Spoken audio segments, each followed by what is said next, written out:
Hello again and welcome to VAT Update from Tax Essentials for Advisors. And we're mixing up the format slightly this week. We'll still have three buckets to our updates, but now, as well as looking at the latest from HMRC and the latest case law, we'll be adding in some bite-sized VAT tips on a variety of commonly encountered topics. So this week in HMRC news, we're looking at some rewritten guidance on unjust enrichment, and we'll think about what that concept actually is. We'll look at two cases, one looking at whether female baldness is a disability for VAT purposes, and the other one looking at whether ignorance of a change in the VAT rules was a reasonable excuse for penalty purposes. And our VAT tip is to beware the failure to register. We'll have a think about that in a moment. In HMRC news then, HMRC is undertaking quite a significant rewrite of its guidance on unjust enrichment.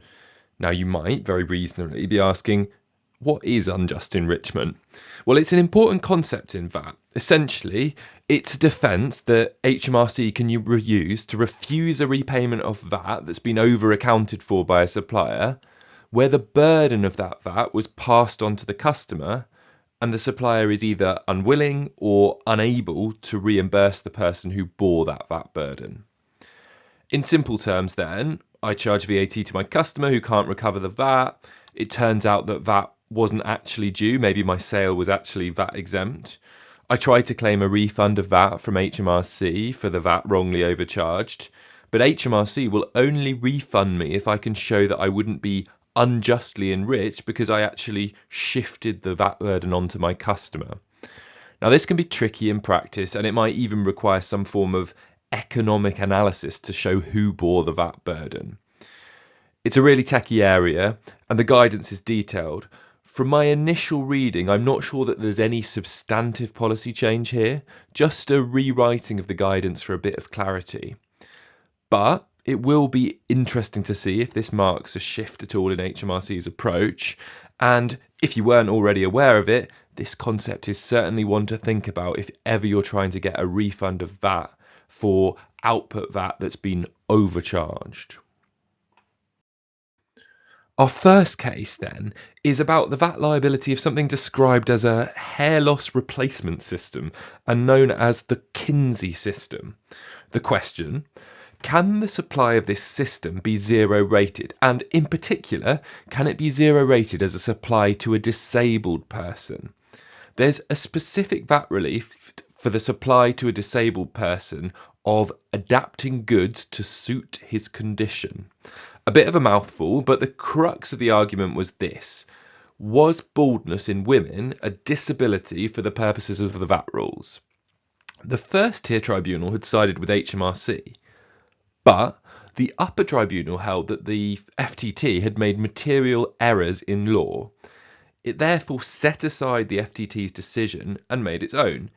It could see no reason why female baldness was not a disability in the ordinary sense of the word.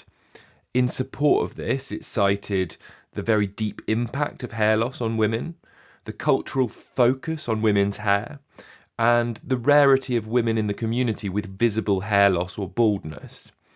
As a consequence, the upper tribunal found that the zero rate could apply and allowed the taxpayer's appeal. Now, this may seem like a niche decision, and in many ways it is, but there are a number of VAT reliefs related to disabled persons, and the decision is therefore of wider interest for its general approach to how it interpreted a disability in the context of the VAT legislation, focusing in very much on the ordinary meaning of the word. As many of you will be aware, a taxpayer is not generally liable to a penalty where they have a reasonable excuse for getting something wrong. Our other case this week is about whether ignorance of a change to the VAT rules was a reasonable excuse. And it's a definite warning for taxpayers and their accountants to stay up to date with developments in the VAT world, albeit in this case it turned out okay for them in the circumstances. The taxpayer was operating under a special VAT scheme for farmers known as the Agricultural Flat Rate Scheme, or sometimes referred to as the Farmers Flat Rate Scheme. Under this scheme, you're not really registered for VAT. You basically apply a 4% addition to qualifying sales to VAT registered customers, which you keep, and you don't recover VAT on costs. Changes in the 2020 spring budget brought in some new turnover limits to the scheme that weren't massively well publicised. Because of these changes, the taxpayer actually became obliged to be registered for VAT. The taxpayer and the taxpayer's accountant weren't aware of the changes, but the taxpayer's accountant stumbled across them in 2023, at which point they contacted HMRC to register for VAT and alert them to the failure to register.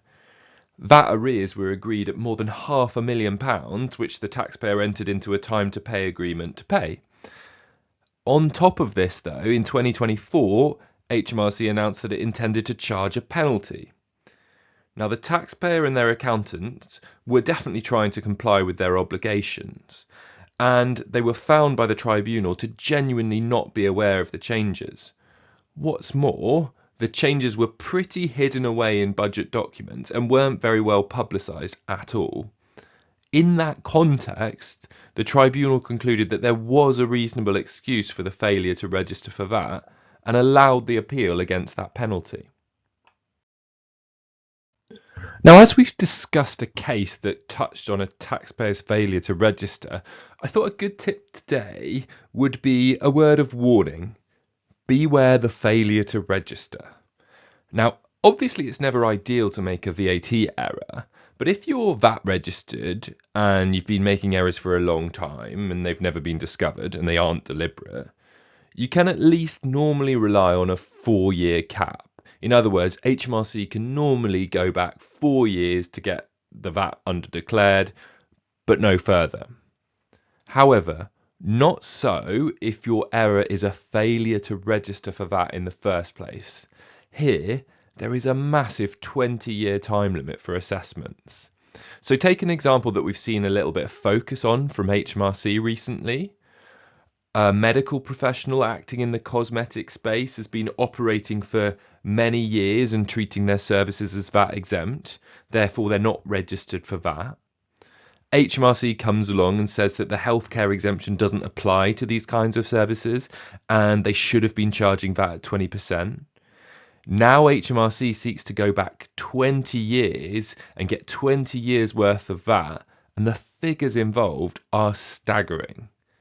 Had our medical professional been VAT registered for all that time, even if they only had the tiniest amount of taxable income on their VAT return, they would have only been looking at the 4-year window rather than the 20. That's all I got time for this week. Looking forward to presenting another edition in a couple of weeks' time. Thanks very much. Thanks for that, Ed. A crucial reminder that getting things wrong can be very costly.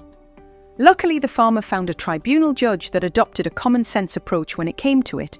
But the fact HMRC rejected the appeal in the first place just goes to show that it's important to fight your corner when there is a genuine reason for any compliance failure.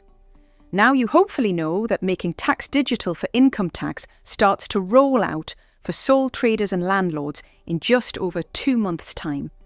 In light of this, our in-house chartered tax advisors, Andy Rainford and Rachel Brown, will be hosting another completely free webinar on all things MTD.